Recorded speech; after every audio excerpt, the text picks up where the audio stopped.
Hello বন্ধুরা, good morning. আমি ঝুমা তোমাদেরকে সাথে নিয়ে সুন্দর একটি সকালে আজকের দিনটা শুরু করে দিলাম। কেমন আছো তোমরা? আশা করছি সবাই অনেক ভালো আছো। আর আমার শরীরটা সেইভাবে ভালো নেই, গলার ভয়েস দেখেই বুঝতে পারছো। কারণ রাত থেকে প্রচণ্ড জ্বর, মাথা কামড়াচ্ছে আর প্রচণ্ড গলা ব্যথা। আর জানো তো বন্ধুরা, আজকে তো মা নেই, মা তো বাড়ি গেছে। ওই জন্য আমাকে একটু সকাল সকাল উঠতে হয়েছে, তবে খুব সকালে একদম উঠতেই পারিনি, কারণ প্রচণ্ড গলা ব্যথা আর মাথা ব্যথা করছিল। তো এখন বাজে ওই 10টার মতো, বাসি কাজ করে গপুকে জাগিয়ে তারপরে আমি একটু রেডি হয়ে ফ্রেশ হয়ে চলে এসেছি কিন্তু একদম কিচেনে। প্রথমে একটু জল গরম করে নিলাম, কারণ ওই জলটা এখন আমি একটু খাবো হালকা। তো আজকে আর ব্রেকফাস্টে কিছু করতে ইচ্ছে করছিল না, কিছু ভালো লাগছিল না। তো তার জন্য দেখো গোলা রুটি করলাম। রিশু আর আমি চা দিয়ে খাবো, আর ওইদিকে চা বসিয়েছিলাম। এই দেখো আজকে আমাদের ব্রেকফাস্ট হচ্ছে গোলা রুটি আর হচ্ছে চা। মা মেয়ে দুজনে কিন্তু বসে গেছি সকালবেলার ব্রেকফাস্ট করতে। তারপরে অনেক কাজকর্ম আছে, সেগুলো করব। মানে এই পরিষ্কার টরিষ্কার করা সমস্তটাই পড়ে আছে। তো এতটাই শরীর খারাপ, একেবারেই ভালো লাগছিল না। তো চলো, আর আজকে যেহেতু সোমবার, তো বাজারেও যাওয়া হয়নি, আর সেইভাবে মাছ দাদাভাইও আসেনি। তো ভাবলাম কি রান্না করবো, আর শরীরটা একদম ভালো লাগছে না। তো ছিল দেখো, এটা হচ্ছে মুসুরির ডাল, যেগুলো খোসা আলা বেশ বড়। তো ভাবলাম আজকে এই মুসুরির ডালের পকোড়াই বানাবো, আর আলু সিদ্ধ। তো এই ডালের বড়া খেতে কিন্তু ভীষণ ভালো লাগে। আর আমার ঘরগুলো দেখো এখনও অগোছালো হয়ে আছে, ওই 10:30টার বেশি বেজে গেছে। তো চলো ঘরগুলো আগে গুছিয়ে নিই। এই দেখো বলতে বলতে ঘরগুলো গুছিয়ে নিয়েছি, তবে তোমাদের সাথে ব্লগটা শেয়ার করে নিই। রোজ রোজ ওই ঘর গোছানো একঘেয়েমি ব্লগ আবার তোমাদেরও ভালো লাগবে না। তো ওই জন্য কিন্তু আর শেয়ার করিনি, রিশুটাও গুছিয়ে নিয়েছিলাম। তো এই দেখো রিশু বসে বসে পড়ছে, আর ওদিকে না পার্সেল এসেছে। তোমাদের দাদাভাই কিছু অর্ডার করেছিল, তো চলো পার্সেলটা আগে নিয়ে আসি আর দেখি কি আছে ওতে। খুচরো আছে তো,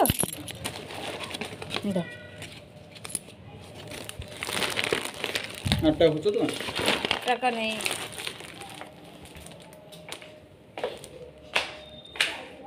পার্সেল পার্সেল পার্সেল, এই দেখো পার্সেল আমার রিশুই খোলে। এই দেখো কোনটা খুলবে, আগে খুলুক। আমি জানি, খুলে দেখ, প্যাকেট ফেলবি না, ঠিক করে খোল, পছন্দ না হলে বাবা চেঞ্জ করবে বলেছে। কাইছি নে, দাঁড়াও। এই দেখো এই করে হয়ে যায় লেট। তো এই দেখো পার্সেল এসছে, তোমাদের দাদাভাই কি অর্ডার করেছে দেখা যাক। একটা তো আমি জানি, এটা একটা কুর্তি, তোমাদেরকে দেখাচ্ছি পরে। আর ওটাতে কি আছে বুঝতে পারছি না। চলো রিশু আগে ওপেনিং করুক, আমি তো কথাই বলতে পারছি না।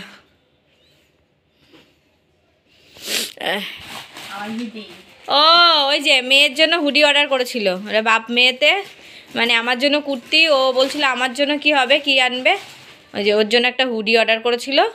তো সেইটা এসছে, বাহ জিনিসটা তো সুন্দর এসছে। এই দেখো খুব সুন্দর এসছে, দারুণ। আজকে এটা পরে যাবে, খুব সুন্দর। এক্সেলই অর্ডার করেছে, তুই একটু ঢিলা ঢালা পছন্দ করিস, ওই দেখ পরে দেখ। চলো একটু পরেই নি ওর খুব এই দেখো চ পিছা, নাহলে আমি দেখবো কী করে। এই দেখো, আর ওনা একটু ঢিলা ঢালা মানে পরতে পছন্দ করে, তো ওই জন্য এক্সেল অর্ডার করেছিল। ওর পুরো ফিটিং হচ্ছে এল সাইজ বা এম সাইজটা হয়, কিন্তু এটা কারণ যেহেতু লম্বা, এল সাইজ বা এম সাইজ নিলে না উঠে যায়, ওই জন্য এক্সেল অর্ডার করেছিল। হ্যাঁ সুন্দর হয়েছে, পছন্দ হয়েছে। বাবা মানে বাবাকে তো বলেই দিয়েছিলি, সারপ্রাইজ তো না এটা। হ্যাঁ ওরাই ওরাই মানে দুজন মেলে ফোনে ফোনে ছবি পাঠিয়ে চুজ হয়েছে। আর এটা দেখাচ্ছি দাঁড়াও, তাই কি আছে হয়নি তো বাবু কিছু। ওই দেখো ওটাও ও খুলবে। তো ওটা একটা কুর্তি, দুটো তিনটে একসাথে অর্ডার করেছিল। আমি বললাম এতগুলো অর্ডার করতে হবে না, কারণ এই কুর্তিগুলো তো পরে আর পরতে পারবো না, এখনকার জন্যই। তো প্রথমে একটাই অর্ডার করেছে, আগে দুটো করে দিয়েছিল, আর ওই একটা অর্ডার করে দিয়েছে। তো দেখা যাক কালারটা। চলো আগে খুলে নিই। কে দেখো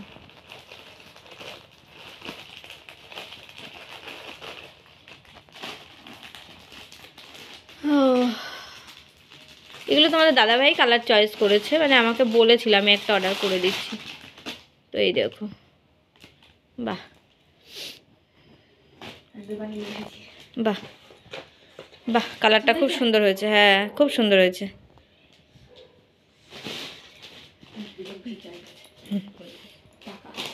খুব সুন্দর হয়েছে কালারটা, এই দেখো। তো বন্ধুরা এখন যাব উপরে, ঘুরতে বাজে ওই 12:30টার মতো। উপরে গেলেই না আমার চোখ দিয়ে জল বেরোবে এখন। কালকে রাত্রেও ভীষণ কান্না পাচ্ছিল। চলো তোমাদেরকে দেখায়। এতটাই ঠান্ডা লেগেছে আর পুরো শরীর ব্যথা হচ্ছে, মাথা ব্যথা দিয়ে। তো এই দেখো উপরে এসে গেছি, চলো ভিতরে যাই।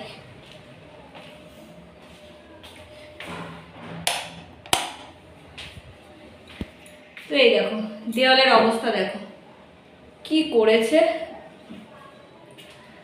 নতুন রং করা এই দরজা টরজা। আর এই দেখো সিলিংটা এইভাবে হয়েছে, এখানে আমার পুট্টি হবে, কালার হবে, লাইটিং হবে। এই দেখো আর কি নোংরা হয়েছে দেখো, পুরো আবার সব নতুন করে মনে হচ্ছে রং চং করতে হবে। দেখো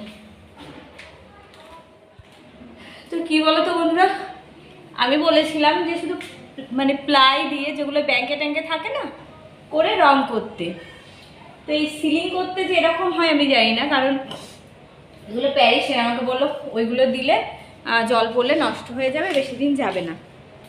তো না যেত অল্প কিছু খরচা হতো, আবার খারাপ হয়ে গেলে আবার খুলে দিতাম, কথা বলতে অসুবিধা হচ্ছে। তো বললো সিলিং করতে হবে। এবার সিলিং করতে যে এরকম মানে নোংরা হবে ভাবতে পারিনি, কারণ সিলিংটা কিভাবে হয় আমার ঠিক জানা ছিল না, কারণ আমাদের নিচে সব ওই পুট্টি দিয়ে ডিজাইন করা, এটা ফল সিলিং হয়েছে। তো এখানে প্যারিসের কালকে সব কাজ হয়েছে, এত নোংরা হয়েছে, কে পরিষ্কার করবে বলো? আমার তো শরীরে নেই, আর আমার মা এত কিছু পারে না, আর কান্না এই জন্যে লাগছে। তোমাদেরকে দেখো আমার চেয়ার দুটোর হালাত করেছে, দেখো দেখো তিল তিল করে গড়া আমার এই শখের জিনিসগুলোকে যদি কেউ নষ্ট করে কি হয় বলো তো? আমার তো বুক ফেটে যাচ্ছে মানে কালকের থেকে, কারণ এইগুলো উঠবে কিনা সন্দেহ, জানো তো। এই দেখো ওরা হচ্ছে কিনা ওই যে ফাইবারগুলো হয় না, ফাইবার দিয়ে ঘষে সব তুলে দিয়েছে, দিয়ে আমার চেয়ারগুলোকে এরকম নোংরা করে। কী হয়েছে বলো তো? ওরা যতক্ষণ এইভাবে কাজ করবে তাহলে ওখানে বাড়ির থেকে এদের নিয়ে আসতে হয়, কিন্তু আমি তো জানি না যে এগুলো প্যারিসের কাজ হয়ে এরকম নষ্ট হবে। আমি জানি প্লাই দিয়ে কাজ করবে, আগের দিন উপরে উঠে প্লাই কেটে কেটে লাগিয়ে গেছে, আমি জানি ওইগুলোই করবে যেগুলো বাকি আছে। তো এইভাবে যে সিমেন্টের মতো নোংরা করবে, আগে জানলে আমি কখনোই দিতাম না। আর যখন আমি দুপুরে, বারবার তো আসতে পারছি না উপরে, দুপুরে যখন এসেছি তখন ওই অবস্থা দেখে আমি তোমরা কী করেছো চেয়ার, তা বলে ধুলে উঠে যাবে, আমরা পরিষ্কার করে দিয়ে যাব। রাত্রেবেলা এইভাবে করে রেখে চলে গেছে, কোনো মতে উঠছে না। তাহলে আমি এই চেয়ারগুলো ঘরে কি করে নেবো বলো? আমার ডাইনিং টেবিলে মানে একটু একটু করে ঘরে আমার প্রত্যেকটা জিনিস, হ্যাঁ খুব ডিজাইন না, খুব কিমতিও না, কিন্তু আমার খুব শখের জিনিস, যেটুকু একটু একটু করে করা, মধ্যবিত্ত ফ্যামিলিতে একটু একটু করে জিনিস করা কিন্তু খুবই কষ্টের। তো এই করার জিনিসগুলো দেখো কীভাবে নষ্ট করেছে। কালকে রীতিমতো মানে কান্না লেগে যাচ্ছে। এবার তোমার দাদাভাইয়ের সাথেও মানে রাগারাগি করছি, কারণ ও সঠিক জানে না যে ফল সিলিং যেহেতু আমরা করিনি আগে, ও সঠিক জানে না, ওরও কিছু বলার নেই। ও শুধু বলে একবার দেখে তাহলে নিয়ে নিতে পারতে, তখন তো হয়েই গেছে। তো রাগারাগি করে কিছু বলতেও পারছি না, রাগারাগি করে মানে এতটাই খারাপ লাগছিলো, কথা না বলেই শুয়ে পড়েছি। তাই এই যে আমার কাশি শুরু হলো, কবে ঠিক হবে জানি না। এখন 12:30 বাজে, আর এইগুলো তো নোংরা পড়েছে, সেইগুলো পরিষ্কার করবো। আর এই চেয়ারটা তো দেখা যাক পরে কী করা যায়, আমার তো মাথায় কাজ করছে না। তো চলো ঘরগুলো গুছিয়ে নিই। তো তারপরে দেখো এই যে উপরের ঘরগুলো গোছাতে চলে এসেছি। কালকে রাত্রে আমাদের বাড়িতে পড়া ছিল, তো পড়া থাকলে একটু বিছনা টিছনাগুলো অগোছালো হয়, গোছাতে চলে এসেছি। তবে মনটা খুব খারাপ, আমার চেয়ারগুলোর অবস্থা দেখে সত্যি খুব খারাপ লাগছে। সারাদিন কি বলবো, মানে নিজে ভাবছি যে নিজে কি ভুল করেছি। তো যাই হোক, কি করা যাবে, পরে হয়তো আবার পালিশ টালিশ করতে হবে, কারণ এই মুহূর্তে তো এখন যতক্ষণ না পরিষ্কার করতে পারছি না ততক্ষণ না আমার সারাদিন ওই মনের মধ্যে একটা মানে একটা কেমন যেন হবে যে আমার জিনিসটা নষ্ট হয়ে গেছে। তো দেখা যাক পরিষ্কার করে কতদূর কি হয়। আর এই যে ঘরটরগুলো গুছিয়ে নিলাম, দেখো ঠাকুর ঘরটাকেও এই ইয়ে দিয়ে স্টিকটা দিয়ে একটু মুছে নেব। আর সকালের তো সমস্তটাই করে ফেলেছিলাম, বাসন হয়তো সকালের যেটা মানে ভোগ দেওয়া হয় সেটাই থাকে। তো ধূপদানিটাও নামিয়ে দিলাম, কারণ একটু দেখছি ওই ধূপের নোংরা পড়ে একটু ধুলো ধুলো হয়েছে, নামিয়ে দিলাম। তো একসাথে ধুয়ে নিয়ে আসবো। আর জানো ভগবানের প্রচণ্ড ঠান্ডা লাগছে, কারণ এই দিকটা দিয়ে খুব হাওয়া আসছে, কাপড় টাঙিয়েছি তবুও ঠান্ডা আসছে। আমি তো মিস্ত্রি দাদাদের বলছি যে একটু তাড়াতাড়ি করো। তো আজকে যেহেতু পুট্টির কাজের কথা ছিল, কিন্তু সেই মিস্ত্রিও দেখো আজকে আসেনি। উনি আবার কদিন ঝুলাই, দেখা যাক, কারণ আমার ভগবানদের ভীষণ ঠান্ডা লাগছে। তারপরে দেখো ছাদের অবস্থাটাও খুব খারাপ করে গেছিলো প্যারিসের গুলা ফেলে। তো ভাবলাম একটু ধুয়ে দিই ছাদটায়, ওকে ওই বালতি করে জল নিয়ে নিই, ভালো করে দেখো ধুয়ে দিচ্ছি। না হলে কি বলো তো সাদা সাদা হয়ে যাচ্ছে, আর আমরা যে এদিকে আসছি সেই ওই বাইরে পায়ের ছাপে ছাপে আর কি একদম নোংরা হয়ে যাচ্ছে। তো চলো উপরের কাজ মোটামুটি হয়ে গেছে। আর এখন যাব হচ্ছে এই দেখো রান্না করতে। আর আজকে আমি না সকালেই একেবারে সব গুছিয়ে নিয়েছি, ভেবেছি আজকে আর স্নান করবো না, বিকেলবেলা একেবারে কাপড় টাপড় ছেড়ে নেবো। তো ওদিকে ভাত বসিয়েছি, আর ফ্রিজে ছিল হচ্ছে মাছ। আগের দিন মাছ নিয়েছিলাম, তেলাপিয়া মাছ, আগের দিনে ব্লগ আমি করিনি, তেলাপিয়া মাছ হয়েছিল। তো সেইটা হচ্ছে বার করে রাখলাম।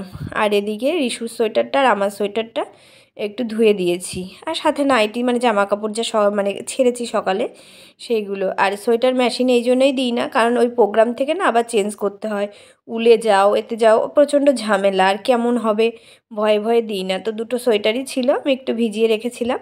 তো সেই সোয়েটার দুটো আর আমার সকালের যে জামা কাপড় ছিল একেবারে ধুয়ে নিলাম। তো ঋষি বললো ধুয়ে দাও, আমি উপরে গিয়ে মেলে দিয়ে আসবো। দেখো গামলা টামলাগুলো কিন্তু আমি উপরে নিয়ে যেতে পারি না বা যাইও না, চেষ্টাও করি না। ওইগুলো মেয়ে একটু হেল্প করে, আর মা থাকলে তো মাই করে সব, তখন আর ঋষুকে কিছু করতে হয় না। চলো বাইরের কাজ হয়ে গেছে, আর এই দেখো ফাইনালি মানে ঘরে চলে আসলাম। এখন হচ্ছে খাওয়া দাওয়ার ব্যবস্থা করতে হবে। ভাতটা নামিয়েছি, মাছটাকেও গরম করেছি, আর এই যে ওই ডালের বড়া ভাজছি। আর এই ডালগুলো হচ্ছে তোমাদের দাদাভাই নিয়ে এসেছিলো, ওকে হয়তো কেউ দিয়েছিল। আর এইগুলো না ওই সব দিকেই পাওয়া যায়, ফৌজিতেই কিন্তু এইসব ডাল চলে বা খায় ওরা। তো যাই হোক, কেউ তোমার দাদাভাই হয়তো মেস থেকে দিয়েছিল ভালোবেসে, তো নিয়ে এসেছিলো। তো এই ডালের পকোড়া খেতে সত্যি ভীষণ ভালো লাগে। আর আমরা তো ওই মানে যা দিয়ে গেছে আমাদের হয়ে যায় মাঝে মাঝে। তো অনেক দিন পর খেলাম, আগে যখন আমি কোয়ার্টারে থাকতাম তখন কিন্তু এই সব ডাল মানে ওসব দিকে পাওয়া যেত, যেমন হরিয়ানা রাজস্থান টাজস্থান থেকে এই মানে এইসব ডাল খুব বেশি পাওয়া যায়, তো তখন খেতাম। তো যাই হোক, দেখো আজকে দুপুরের মেনু হচ্ছে আলু সিদ্ধ, ঘি আর বড়া ভাজা, আর একটু সাথে রয়েছে তেলাপিয়া মাছ। তো এই দেখো তেলাপিয়া মাছটা গরম করেছি। তো দুপুরের এই খাওয়া দাওয়া হবে, তারপরে কিন্তু যাব আমি মেন কাজে, তো তোমাদেরকেও নিয়ে যাব। এই দেখো খাওয়া দাওয়ার পরে কিন্তু বসিনি, ঘড়ির কাঁটাতে কিন্তু প্রায় অনেকটাই বেজে গেছে দুটো। খাওয়া দাওয়ার পরে কিন্তু আমি বসিনি, কারণ যতক্ষণ ওই যে বললাম না আমার মাথায় মানে কাজ করবে না যতক্ষণ আমি জিনিসটা পরিষ্কার করতে পারবো। তবে কি বলো তো একদিনে পারবো না দুটো, কারণ এইভাবে বসে অনেকক্ষণ ধরে কাজ করা আমার পক্ষে এখন আর সম্ভব নয়। তো একটা চাকুও নিয়েছি, যে চাকু দিয়ে তুলবো, তখন দেখছি আরও মানে উঠে আসছে, মানে যে মানে পালিশগুলো করা রয়েছে, কারণ ওরা তো ফাইবার দিয়ে আমার পুরো চেয়ারটাকে একদম নষ্ট করেই দিয়েছে, তারপরেও যা লেগে আছে। তো সে যদি আমি চাকু দিয়েও তুলি তাও সে হচ্ছে না, অনেক কষ্ট করে কিন্তু এগুলো পরিষ্কার করছি। তারপরে দেখো, তারপর রিশুকে ডাকলাম নিচে, একটা ওই যে স্টিলের যে তারের কসবাইটগুলো থাকে, তো আমি বললাম সেই কসবাইটটা নিয়ে আয় দেখি ওইটা দিয়ে ওঠে কিনা। তো তারপরে দেখলাম আমি এতক্ষণ যে বৃথা চেষ্টা করছিলাম সেটা ভুল। তো এই কসবাইটটা দিয়ে সত্যি ইজিলি উঠে গেল, তখন কিন্তু আমার একবারও মাথায় আসেনি। আর ওদেরকে যদি বলতাম যে দাদাভাই তোমরা ছেড়ে দাও আমি সকালবেলা ব্যবস্থা করব, তাহলে হয়তো এতটা নষ্ট হতো না। নষ্ট হয়েছে শুধুমাত্র ওরা ফাইবার দিয়ে গায়ের জোরে ওটাকে ঘষে ঘষে পরিষ্কার করেছে তার জন্য। তো চলো যাই হোক, এখন আমাকে এটা ক্লিয়ার করে পরিষ্কার করতে হবে। আর এখন আর পাচ্ছি না, মানে শরীরটা খাওয়ার পরে না একদম জানোই তো ছেড়ে দেয় আমার, তো একদম এইভাবে পাচ্ছি না। তো রিশুকে বললাম এইভাবে যেটুকু হলো হলো, পরে করব। তো চলো নিচে যাওয়া যাক। তো বন্ধুরা এই দেখো কুর্তিটা পরেছি, এটা টাইট করেছি, হাতাটা তো অবশ্যই ঢিলা, হাতাটা মারতে হবে, কিন্তু আগের দুটোর থেকে এই কুর্তিটা অনেক সুন্দর, লংয়েও দেখো অনেকটা বড়, খুব সুন্দর লাগে, ভালো হয়েছে। তো কেমন হয়েছে অবশ্যই জানিও। এটা ওই 300 কত টাকা নিয়েছে, 300 350 টাকা করে নেয় মনে হয়। যাই হোক, আর এই দেখো এখানে চেন রয়েছে, তো খুব সুন্দর। আর হাতা তো অনেক ঢিলা, এই তো পুরো এইভাবে ফিটিং করতে হবে আমার। আর এইভাবে কি বলো তো, এই কুর্তিগুলো এখন প্রেগনেন্সিতে এই কুর্তিগুলো খুব সুন্দর, কারণ এই জায়গাটা পুরো ঢিলা হয়ে থাকে। আর এটা পুরো এই কুর্তিগুলোতে নিজেকে খুব একটু হালকা হালকা লাগে। এই দেখো তো কেমন হয়েছে জানি। আর কালারটা দেখো খুব সুন্দর কালার, এটা একটু মারতে হবে। তো চলো, এই দেখো এখন বাজে হচ্ছে 4:30। আমি এখন ওই একটু কাপড় টাপড় ছেড়ে নিলাম, ছেড়ে ইয়ে করে নিলাম, একেবারে সন্ধ্যা পুজো দিতে পারবো। তো ওই কুর্তিটা এই জন্যই পরলাম, যেহেতু আজকে নতুন, আর গায়ের সাথে কতটা ফিটিং সেটা দেখলাম। তাহলে সন্ধ্যাবেলা একটু হাতাগুলো মারবো, মানে ওই কুর্তিগুলো খুব ঢিলা ঢিলা হয়ে গেছে। ঢিলা কুর্তি পরলে এমনি দিন দিন গোল গোল গোল হয়ে যাচ্ছি, আরও গোল লাগছে। তো ওই জন্য একটু মারতে হবে। চলো রেডি হয়ে নিই। আর কাশি তো বেড়েই চলেছে, একটু পরে মা আসবে। টাটা। তো এই দেখো বন্ধুরা, মা এসে গেছে। তো মার প্রচণ্ড ঠান্ডা লেগে গেছে, ট্রেনে এসেছে তো। তো চল, আমাদের চাটা খাওয়া হয়ে গেছে, আর এখন যাব রান্নাঘরে। আর আমার তো প্রচণ্ড ঠান্ডা লেগেছে, গলা দিয়ে কথাই বেরোচ্ছে না। আর এই দেখো মা কী কী নিয়ে এসছে। এটার মধ্যে আছে মুড়ি, বাড়ির থেকে ভেজে নিয়ে আসে, তো 1 বস্তা বলতেই পারো। আর এর ভিতর দেখো আমাদের বাড়ির হচ্ছে পুঁই শাক। আর এসছে কচু, আমাদের মানে খেজুরের গুড়। তোমাদের একদিন কিন্তু বলছিলাম যে আমরা বাড়ির খেজুরের গুড়ই খাই, মানে ওখান থেকে মা নিয়ে আসে। তো এই দেখো বাড়ির কচু, আরও কাঁচকলা, মানে যা যা হয় সবজি সব নিয়ে এসছে। আর ওদিকে হচ্ছে রিশুর জন্য কিছু খাবার নিয়ে এসেছে, মানে রান্না করে আর কি। তো রাত্রে শুধু ভাত করব, আর দেখা যাক কী করি মায়ের জন্য। আর ওই যে ডালের পেস্টটা, মানে ডালের পকোড়া করার জন্য রেখে দিয়েছিলাম, যে মা রাত্রে আসলে গরম গরম ভাজবো। তো সেটাই আজকে রাতের আমাদের ডিনার, আর বেশি কিছু না। এই দেখো মা সব খাবার নিয়ে এসেছে। তো চলো আজকের মতো ভিডিওটা এখানেই শেষ করছি। সবাই ভালো থেকো, সুস্থ থেকো, আবার দেখা হচ্ছে নেক্সট ব্লগে। তো বন্ধুরা, ভিডিওটা ভালো লাগলে লাইক কমেন্ট শেয়ার করে পাশে থেকো। টাটা।